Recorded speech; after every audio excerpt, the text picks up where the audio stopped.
Hello everyone, welcome on my YouTube channel ChemNext science school.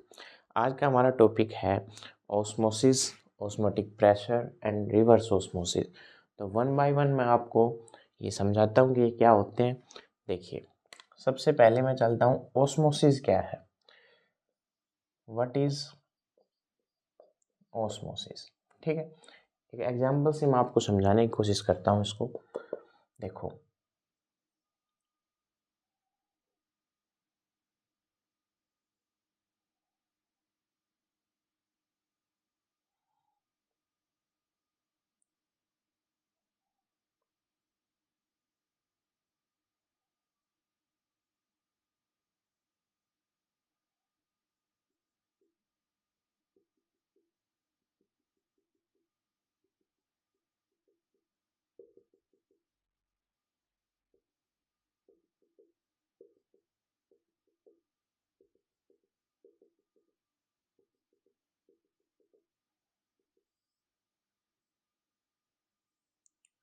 ये आपकी एक crystal funnel है। ठीक है जी, इसके अंदर हमारा सॉल्यूशन है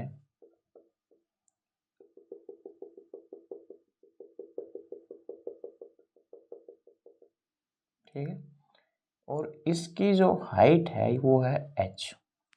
ठीक है, क्लियर है बात। इसके अंदर जो इस बीकर के अंदर जो हमने लिया है, this is solvent, this is solvent. ठीक है, इस क्रिस्टल फनल के अंदर हमने सॉल्यूशन फिल किया। ये जो है दिस इज SPM, जिसको आप बोलते हो सेमी परमिएबल मेम्ब्रेन। ठीक है जी, क्या बोलते हो? SPM। एक SPM हमने यहाँ पे सेट की, इसके अंदर हमने सॉल्वेंट फिल किया। ये हमारी क्रिस्टल फनल है। ठीक है, बात क्लियर है। अब इससे समझाने से पहले मैं आपको ये बताता हूँ कि व्हाट इज SPM। ठीक है, SPM एक मेम्ब्रेन है, या कहिए एक मेम्ब्रेन है जिसके अंदर होल्स प्रेजेंट हैं, मतलब माइन्यूट माइन्यूट उसके अंदर होल प्रेजेंट हैं। उन होल्स से आपका सोल्यूट मूव करता है, मतलब फ्लो करता है सॉल्यूशन साइड। ठीक है, मान लो ये जो SPM है, इसको आप यूज़ कहाँ करते हो? इसको यूज़ करते हो आप, मान लो आपने ये SPM लगा दी। ठीक है जी, यहाँ पे आपका सॉल्यूशन था, यहाँ पे आपका क्या था? सॉल्वेंट। इस SPM से दिस इज SPM। ठीक है, ये SPM का क्या फंक्शन है? इस सोल्यूट पार्टिकल्स को, स्मॉल पार्टिकल्स को ये इजीली ट्रांसफर होने देगी कहाँ? इस सॉल्यूशन साइड में। ठीक है, और रोक देगी किनको? बिगर पार्टिकल्स लाइक सोल्यूट। ठीक है, बिगर पार्टिकल्स को ये अपने अंदर से पास नहीं होने देगी, मतलब वो इस SPM से फ्लो ही नहीं हो पाएंगे। तो दिस इज SPM। ये हमने SPM यहाँ पे यूज़ की है। SPM यूज़ की है, ये सोलवेंट पार्टिकल्स ये मूव करेंगे इस क्रिस्टल फनल से, इसके अंदर सॉल्यूशन के अंदर मूव करेंगे। ठीक है जी, ये क्रिस्टल फनल की हाइट, इसके अंदर ये पार्टिकल्स अगर जाएंगे तो इसकी जो इसका लेवल है वो राइज होगा, क्रिस्टल फनल का जो वाटर जो लेवल है वो इंक्रीज होगा। तो इसको इसके अंदर वो कितना होगा वो हम डिनोट करते हैं पाई। Pi is what? हमारा ऑस्मोटिक प्रेशर। ये किसके इक्वल होगा? इसको स्टॉप करने के लिए pi equals to rho H G. ठीक है, पाई ये है हमारी रो, जिसको आप बोलते हो डेंसिटी, ये हमारी हाइट, और ये हमारी जी ग्रेविटी। ठीक है जी, ठीक है, बात clear. Pi equals to rho H g. Rho हमारी डेंसिटी, एच हमारी हाइट और जी हमारी ग्रेविटी, और पाई हमारा ऑस्मोटिक। एक सेकेंड, ये है हमारा पाई, क्या है? Pi is osmotic pressure. ठीक है, तो pi equals to rho H G.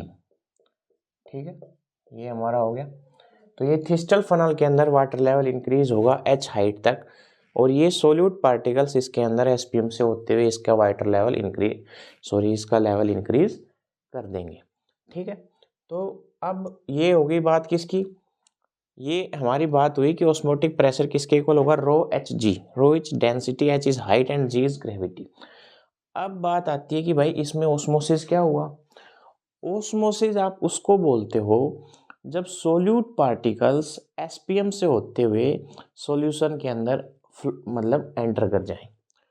The flow of solvent particle from its side towards solution. ठीक है, इन द सॉल्यूशन बोल दो। सोलवेंट पार्टिकल्स सॉल्यूशन के अंदर मूव कर जाएं, फ्लो कर जाएं इसके अंदर एसपीएम से होते हुए, which this process is osmosis. ठीक है, दिस इज ओस्मोसिस। तो क्या बोला मैंने,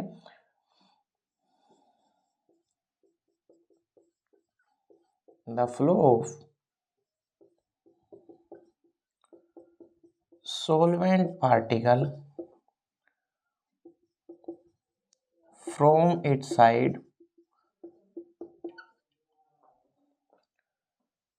to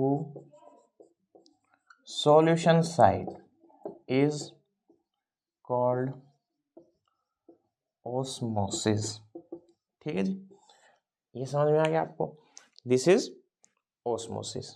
तो अच्छा, अब ये तो, अब इस ओस्मोसिस को आप कैसे रोक सकते हो, इसके लिए जो टर्म ड्राइव हुई वो हुई ओस्मोटिक प्रेशर।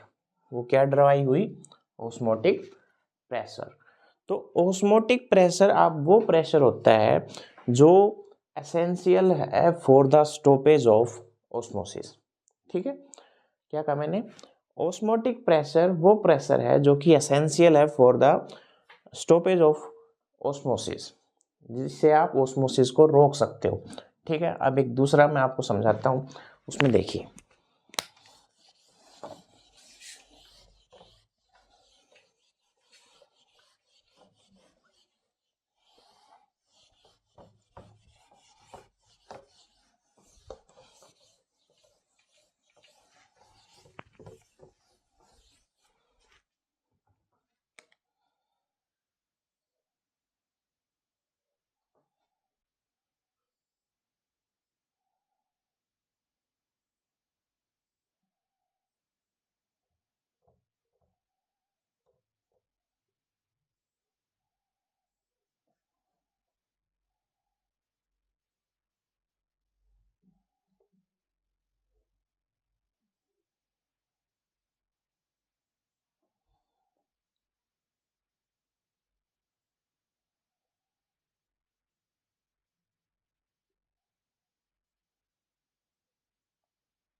ठीक है जी, ये हमारा क्या है, सॉल्वेंट।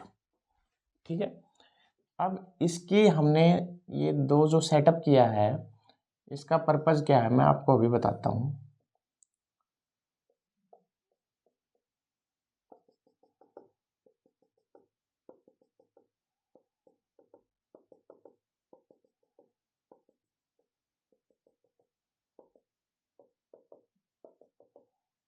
ये है हमारा सॉल्यूशन, क्या है जी, सॉल्यूशन। और ये हमने बीच में सेट कर दी है सेमी परमेएबल मेम्ब्रेन, जिसको आपने बोला एसपीएम। देखिए, अब अगर मैंने ओस्मोसिस की अगर बात की, तो ओस्मोसिस क्या था, आपके सॉल्वेंट पार्टिकल्स सॉल्यूशन की तरफ मूव करेंगे। ठीक है, दिस इज ओस्मोसिस। अब हमने कहा कि इसका, भाई इस जो ओस्मोसिस प्रोसेस हो रहा है उसका हम उसको रोक कैसे सकते हैं, तो उसको रोकने के लिए एक जो टर्म ड्राइव हुई वो मैंने कहा अभी ओस्मोटिक प्रेशर एसेंशियल है। ठीक है, अब ओस्मोटिक प्रेशर क्या है, वो बताता हूँ मैं। भाई ये आपके पिस्टन है, ये आपने सेमी परमेबल मेम्ब्रेन लगा दी, ठीक है।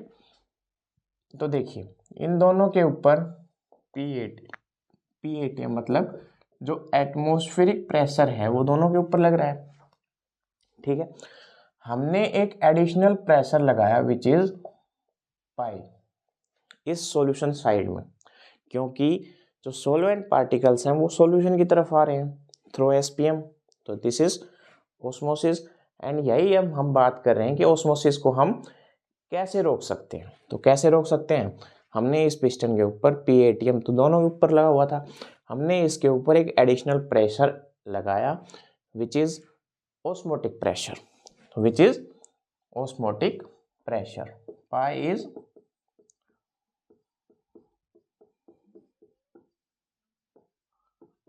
ठीक है जी, पाई इज ऑस्मोटिक प्रेशर। अच्छा तो ठीक है, अब ये पाई कैसे होगा, हमने पहले वाले में समझा कि ये क्या था जी, रो एच जी, ठीक है। क्रिस्टल फनल से जो हाइट इंक्रीज हुई वो हमारे पास थी, रो थी, डेंसिटी थी और ग्रेविटी थी, जिससे हम पाई निकाल सकते थे। अब इस सेटअप में हम कैसे निकालें, जो पाई है ऑस्मोटिक प्रेशर जो है वो डायरेक्टली प्रोपोर्शनल है किसके, वो डायरेक्टली प्रोपोर्शनल होता है कंसंट्रेशन के, ठीक है। अब कंसंट्रेशन के डायरेक्टली प्रोपोर्शनल है तो कंसंट्रेशन मतलब मोलैरिटी, भाई पाई अगर डायरेक्टली प्रोपोर्शनल है कंसंट्रेशन मतलब मोलैरिटी के, तो मोलैरिटी क्या होती है, number of moles of solute upon volume of solution, यही तो है मोलैरिटी। अब पाई इक्वल्स टू क्या होगा, जब ये सिंबल हटेगा डायरेक्टली प्रोपोर्शनलिटी का तो equals to CRT, pi equals to CRT। R is what, R is gas constant, R is gas constant, T is temperature and C is concentration, ठीक है जी। ये हमारे पास यहाँ तक आ चुका है, पाई इक्वल्स टू CRT। अब इसको मैं फर्दर सोल्व करता हूँ। C क्या है जी, कंसंट्रेशन, तो कंसंट्रेशन क्या होगी, मोल्स, अगर मैंने मोल्स ऑफ सोल्यूट N2 मान लिए तो moles of solute upon NV, this is concentration, we know that moles of solute upon volume of solution, this is concentration, we know that भाई C is N2 by V, moles of solute upon volume of solution, that is concentration, ठीक है। अब moles of solute को हम further कैसे लिख सकते हैं, मोल्स ऑफ सोल्यूट को मैं लिख सकता हूं, मोल्स ऑफ सोल्यूट को मैं लिख सकता हूं W2 by M2, क्या लिख सकता हूं, लेट करो इस सॉल्यूशन के अंदर जो सोल्यूट का मास है वो W2 ग्राम है, ठीक है। या मैं लिख दूं कि इसके अंदर जो मास ऑफ सोल्यूट है वो W2G है, मतलब W2 ग्राम है, ठीक है। अब M2 जो सोल्यूट इसके अंदर प्रेजेंट है इस सॉल्यूशन के अंदर, उसका जो M2 होगा which is molar mass of solute, no doubt it is clear. तो मैंने इसको फर्दर सोल्व किया, C equals to W2 by M2V, बात क्लियर है। अब put the value of C, मैंने इस इक्वेशन को नाम दे दिया, मान लो ये 1 दे दी, सॉरी इसको मैंने नाम दे दिया 1, इसको मैंने नाम दिया 2 एंड इसको मैंने नाम दे दिया 3। अब put the value of equation 3 in equation first, तो रखिए इसमें क्या आता है, देखो पाई इक्वल्स टू W2 M2V, ये हो गई जी वैल्यू ऑफ C, ठीक है, RT, ठीक है, क्लियर। अगर मैं यहां से मुझे मोलर मास निकालना है सोल्यूट का तो मैं मोलर मास भी निकाल सकता हूं, अगर मुझे वॉल्यूम निकालना है मैं वॉल्यूम भी निकाल सकता हूं, अगर मुझे वेट ऑफ सोल्यूट निकालना है तो मैं W2 भी निकाल सकता हूं, ठीक है। तो pi equals to W2RT by M2V। अगर मैं इसको फर्दर और सिंप्लीफाई करके लिखूं तो क्या आएगा, pi V equals to W2/M2RT. Clear? And this is the final result of osmotic pressure. And we know that in this relation pi is osmotic pressure. Clear? And W2 is weight of solute particles and M2 is molar mass and R is gas constant. Clear? And T is temperature. बात clear है? Okay, ठीक है जी, यहाँ तक हो गई. आपको समझ में आ गया. पीएटीएम प्रेशर जो एटमॉस्फेरिक जो प्रेशर लग रहा था वो दोनों पे लग रहा था. अब हमने एक एडिशनल प्रेशर एक्सर्ट किया पाई विच इज ऑस्मोटिक प्रेशर, और बीच में एक सेमी परमेबल मेम्ब्रेन जो कि सोलवेंट पार्टिकल्स सॉल्यूशन की तरफ मूव कर रहे थे, फ्लो कर रहे थे. उन सोलवेंट पार्टिकल्स को स्टॉप करने के लिए हमने एक पी एटीएम के साथ साथ हमने एक pi which is osmotic pressure हमने सॉल्यूशन साइड में एक्सर्ट किया to stop the solvent particles not move towards solution. Clear है? तो this is the relation for osmotic pressure directly proportional to concentration, and we get pi equals to CRT, and the final result is pi equals to W2/M2V into RT. ठीक है, बात clear? ठीक है जी, ये भी हो गया. हमें ये भी पता चल गया कि ऑस्मोटिक प्रेशर क्या होता है, ऑस्मोसिस क्या होता है.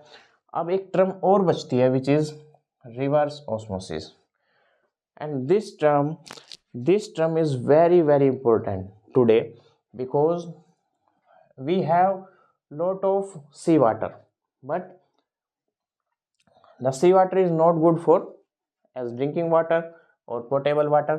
So the sea water can convert into potable water with the help of reverse osmosis, because the reverse osmosis is towards, because the reverse osmosis today mainly used for drinking water. ठीक है, for the conversion of salty water and in the purpose of we used today in drinking water. ठीक है, तो reverse osmosis के अंदर क्या करते हैं हम, सॉल्ट वाटर को एक कन्वर्ट कर देते हैं किसके अंदर, एक पोटेबल वाटर के अंदर. तो देखो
ये आपके क्या है, this is semi permeable membrane. ठीक है जी, अगर हम एज इट इज इसको देखें तो ये प्योर वाटर, ये सोल्ट वाटर. अगर मैं विदाउट, हम दोनों के ऊपर देखिए सिंपली, तो पीएटीएम दोनों के ऊपर लग रहा है, नो डाउट. अगर मैं देखूं तो इसमें प्योर वाटर के सॉल्वेंट साल्ट की तरफ जाएंगे. This is osmosis, this is naturally occurring. भाई सॉल्वेंट पार्टिकल्स किस में जाएंगे, सॉल्यूशन में जाएंगे। यही तो हम ऑस्मोसिस कह रहे हैं बार बार। इसको रोकने के लिए हमने एक टर्म ड्राइव करी, ऑस्मोटिक प्रेशर। और ऑस्मोटिक प्रेशर से क्या होगा कि सॉल्वेंट पार्टिकल्स सॉल्यूशन के अंदर नहीं जाएंगे, ठीक है। लेकिन हमें तो ये चाहिए ही नहीं, हमें तो चाहिए इस सॉल्ट वाटर मतलब इस सॉल्यूशन से हम सॉल्वेंट पार्टिकल्स को ही निकाल दें। हमें स्टॉप नहीं करना ऑस्मोसिस, हमें क्या करना है, इस टर्म का इस मॉडिफिकेशन का यूज करके इस सॉल्ट वाटर से सॉल्वेंट पार्टिकल्स को निकाल दें एसपीएम के थ्रू। और जो वाटर आएगा विच इज पोटेबल वाटर, मतलब वो गुड फॉर ड्रिंकिंग, ठीक है, ड्रिंकिंग पर्पस के लिए वो बेस्ट है। तो ये हमने क्या किया इसमें PATM, ठीक है, जो लगा हुआ है दोनों पे लगा हुआ है तो इसको मैं मेंशन ही नहीं करता। तो जो प्रेशर हमने लगाया, जो प्रेशर लगाया which is more than pi, and more than pi मतलब जो ऑस्मोटिक प्रेशर से ज़्यादा प्रेशर लगाएंगे हम इस तरफ, ठीक है। तो ये क्या होगा जी, जो प्रोसेस हो रहा था सिंपली, जो सॉल्वेंट पार्टिकल्स मूव कर रहे थे कहाँ पे सॉल्यूशन में, ठीक है। And this process is osmosis. तो ये तो नेचुरल फिनोमिना था, मान लो ये जो सिंपली जब हमने कुछ नहीं लगाया था तब हो रहा था। इसको रोकने के लिए हमने एक टर्म ड्राइव करी विच is osmotic pressure, osmotic pressure. तो आपने कहा कि अब ये फिनोमिना नहीं होगा, सॉल्वेंट पार्टिकल्स सॉल्यूशन में नहीं जाएंगे, क्लियर है, ठीक है जी, नहीं जाएंगे। अब क्या हुआ, अब ये हुआ कि हमें तो इस सॉल्यूशन से ये सॉल्ट वाटर को मैं क्या कंसीडर कर सकता हूँ, सॉल्यूशन, ठीक है। सॉल्ट वाटर मतलब इसके अंदर क्या क्या रहा होगा जी, वाटर प्लस सॉल्ट, भाई यही तो रहा होगा, तभी तो हमने क्या कहा, एक सॉल्ट वाटर बोल दो या साल्ट सॉल्यूशन बोल दो, सेम ही टर्म है, इसमें क्या डाउट है। तो इस सॉल्ट वाटर से, इस सॉल्यूशन से हमें क्या चाहिए, प्योर वाटर चाहिए। तो हमने ऑस्मोटिक प्रेशर से भी ज़्यादा प्रेशर इस पे एग्जर्ट कर दिया। तो जो फिनोमिना इस तरफ से इस तरफ हो रहा था वो फिनोमिना अब रिवर्स हो जाएगा।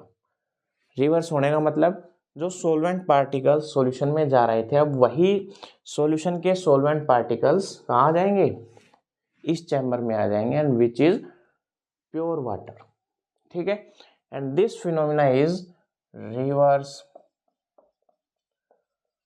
ऑस्मोसिस, ठीक है जी। And this reverse osmosis today is बहुत ज़्यादा, हम कह सकते हैं कि बहुत बिग पर्पस के लिए यूज़ किया जा रहा है टुडे। भाई आप सॉल्ट वाटर से हम क्या करते हैं, पोर्टेबल वाटर करते हैं, है ना।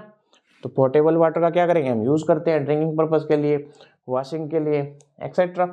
तो ये जो रिवर्स ऑस्मोसिस जो टर्म है, जो ये भाई टुडे बहुत इम्पोर्टेंट है, इसका बिग यूज़ है आज के युग में, बहुत ज़बरदस्त यूज़ है, और आने वाले टाइम में और ज़्यादा होगा।